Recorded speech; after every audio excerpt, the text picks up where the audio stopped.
The shit did not sit right with my soul. Your okay? soul? Yeah, my Nigga, soul. fuck your soul. You just gave him more ammunition to diss on. The famous Big Three in hip-hop is dead. J. Cole stole up the white flag, surrendered to Kendrick Lamar at his own festival, Dreamville. Not only is this embarrassing for hip-hop, it's twice as embarrassing for the J. Cole fans and J. Cole himself. The whole nature of hip-hop is to be competitive. Discredit your rival's pen game, street credibility, influence, anything to put yourself above them. And what Cole did is almost emasculating. In the last video, you guys went at me crazy in the comments saying, there's still time to delete this is a terrible take, it is like milk, etc., etc. But Kendrick was right. There is no Big Three, it's just Big Me. Kendrick really is like that and threatens Cole's place in hip-hop, and he's out here apologizing. In a 3-minute speech at the end of Dreamville, he addressed the situation where he said that he felt that was the most lame shit that he ever done, he had to be able to sleep at night. Like, you got this nigga Kendrick Lamar feeling like he's the boogeyman. Like, real rap, like he's the boogeyman. Cole's out here admitting defeat. And this isn't hip-hop. I can't think of a time where, let's say someone like Tupac and Biggie would admit that, oh yeah, like that song Hit 'Em Up by Tupac was better than Who Shot Ya. That would never happen. Even if you feel like that, you would never vocalize your opinions to other people. And sure, many people feel like, oh, J. Cole's just being humble. He's, you know, being mature about it because he's almost 40 years old. And all these niggas are damn near 40 years old. So that's not really an excuse, because if Kendrick's want to go at someone who, I'm not saying Kendrick ain't tough because he's from Compton, but at the same time, he doesn't give like that gangster type of rapper vibe. And neither does Cole or Drake, so it's not a knock at any of them. J. Cole just put Drake in a tough position, and here's why. Drake essentially has to avenge himself and avenge J. Cole's pitiful self after that embarrassing ass apology. Now, if you were to ask me, I feel like the song 7-Minute Drill was better than the song Like That. However, a lot of you Kendrick stands in the comments, and I don't even know if Kendrick's fan and group has a name, but you guys felt that 7-Minute Drill was not better than Like That, and you guys felt that Like That was a way better song, and I get it. You know, maybe you think it's just a better song for that reason. But the verse that really amplified the beef was this verse right here. Your first shit was classic, your last shit was tragic. Your second shit put niggas to sleep but they gassed it. Your third shit was massive and that was your prime.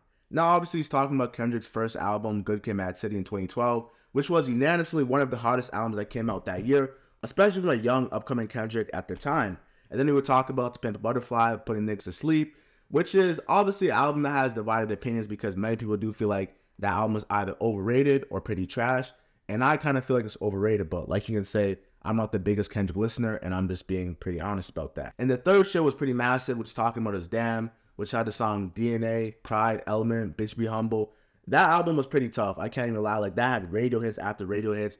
And honestly, people view this as Cole taking a shot at Kendrick, but he's still giving him credit. Like, even in his apology, he said, man, I'm blessed to be up with these two rap niggas who are legends. I have the ability to compete with them. Like, Drake and Kendrick would never speak about Cole like that. What I say is that they know they believe being the top of the game. You're speaking like someone gave you a backstage pass to the top and you just happen to get it by coincidence. Forest Hill Drives, KOD, Offseason, J. Cole, you earned that. But sometimes people take your humility for weakness, and that's exactly what happened here, because when he apologized, people are saying, no, we was jacking 7-Minute Drill. That shit was hot. But you're taking it back saying, oh, I didn't mean that. I'm trying to pursue my purpose. I was in the wrong state of mind. It just didn't sit right with me. I couldn't sleep at night. You got Kendrick Lamar thinking that he's the boogeyman. J. Cole fans on Twitter couldn't believe it. Like, I couldn't believe it. I'm just studying like a Jamaican uncle. J. Cole said he wanted all the smoke on every verse, but as soon as that smoke came, he tapped out. This has to be one of the most embarrassing moments in rap I've ever seen. It just goes to show that a lot of these rappers actually want things to stay as subliminals and empty threats because it's convenient for them. As soon as it gets direct, it's, whoa, I thought we were just acting here. In the chorus in verse 2, J. Cole was talking crazy gun talk. He was saying, it's cold world, keep the heat under your seat. I got a phone call that said that somebody dissing. You want some attention and come an extension. He knows, basically saying I'm packing that heat as well. Like, you come around here, you will get clapped. I told him to chill out, how look having henchmen. If shots get the popping, I'm the one doing the clenching. Like, this shit was hard. I don't like, Cole, why are you taking this back? And then the verse 2, he goes saying, I got mixed feelings, but at these rap ninjas, it's over for these cap. We officially cap peelers. 2-6, we don't add niggas. We get at shoot it, lights out. My dog stat fillers, body bag, body bag, body bag. Cold world, your instructions for Pilates class. Get an N-word stretch if I feel disrespected. Like, Cole was talking that talk, so why take it back? Why? It was good. Look, the same way how the last few weeks the word no homo has been replaced with no Diddy. I don't want to see this happen, but if this happens, I just can't say anything. If they replaced Dreamville with Pleasville and J. Cole with J. Fold. J. Cole is one of the best rappers out right now, and this situation doesn't change that. But the amount of people that respect you because of your lyricism and your openness and the fact that you feel like you're the best and you diminish yourself to make other people look better. Like Kendrick Lamar would never host a K-Dot festival and say, all right, y'all clap it up. You feel like, oh, J. Cole is one of the best MCs out here. In Compton, where he's from, in his hood, in his state, in California? That shit would never happen. I saw a clip of Academics and Joe Budden breaking it down, but Academics' response is what we were all thinking, times 10, of course.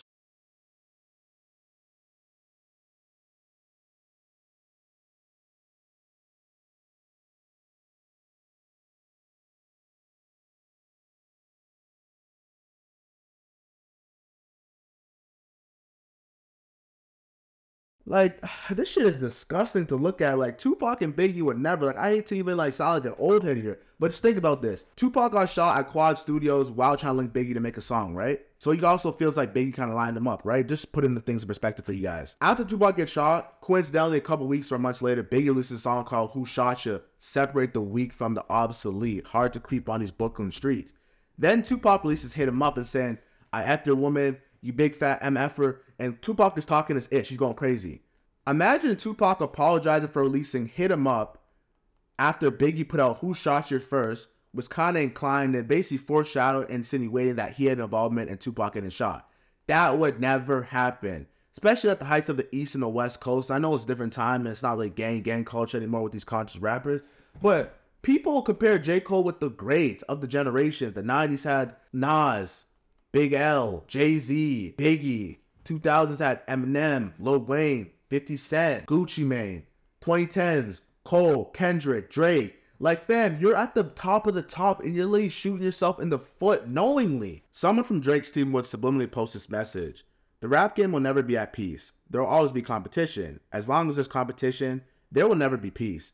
Everyone wants to be number one. What I can say is, J. Cole does not want to be number one because it's very clear that he took himself out of the highest hierarchy of rap legends of our generation by saying that he doesn't want to smoke with Kendrick. What's the worst thing that could happen? He loses the rap battle. We're still bumping Forest Hill Drive. We're still bumping all of his early Dreamville tapes. We're still bumping Off Season. Nothing would really change. Like, they're so late in their career. If this was early on, maybe a rap career or rap beef would make or break them. But later on, you already have your core stands. You can't convince anyone not to listen to Cole, anyone not to listen to Kendrick, and anyone to not listen to Drake at this point in their career. Bro, these guys are 10 to 15 years into their career, bro. They have longevity. That's not going to do anything. Cole, you're just going outside, man. This just hurts me to see. This rap game is so funny to me. Like, I just saw a thread on Twitter. 50 Cent punched Darwin in the eye, snatched his chain, ended his career with back down, had a shootout with the game in front of Hot 97, beef with one of the most dangerous people from Queens, and basically all of New York Supreme, stunned in front of everybody, took Officer Ricky's baby mother shopping, took pictures with his kids, pulled up to DJ Khaled's mother crib and took a picture for while she was asleep, dissed Fat Joe, Jadakiss Nas the game on Piggy Bank, dissed everybody on How to Rob, ended Jimmy Henchman, beat Gumble's ass and snatched his chain, and was running for 3 days, and spoke the truth to what Brother Love and ended him. They don't make rappers like him anymore. J. Cole, you let Nas down. I'm sorry, my brother. Bro, I've been on Twitter and Instagram, and I've seen so many OGs like 50, Styles P, not even Nas, because Nas is using social media, but other people like, yo, J. Cole hit my phone, bro. This ain't hip-hop, bro. If someone diss you, like, if someone were to spit in your face, and you wipe the spit off and say, I accept your apology, like, you know, it's okay that you spit on me. What? Like, where do they do that at, man? That's what I'm trying to learn. It's sort of ironic, though, because 2024 is the year of the crash outs. And when people crash out, we say, oh, they're a real ninja. Like, they ride now. They're a stepper. But when someone doesn't crash out and they apologize because they want to be mature, we view it as weakness. I'm not going to lie. In this area, I do view it as weakness. I'm not diminishing that by any means. Just because the person dissed you. You don't have to be a hard. You don't have to be a gangster. Kendrick's not a gangster. Drizzy is definitely not a gangster, and neither are you. But you grew up in the Ville, so you know what it's like when there's tension. He grew up in Compton, and it will never ever get to that point. Like, I would just kept it P and just went on about my day saying, yeah, I meant that. And I don't know if maybe he had interviews coming up where he wasn't trying to address that or speak on it, and he wanted to just clear his name. But Cole, you're too much of a god in hip hop for you to apologize and just come down to his level when he dissed you first. Subscribe to my YouTube, follow me on Instagram at JRStar1, and join my Discord down below. Thank you.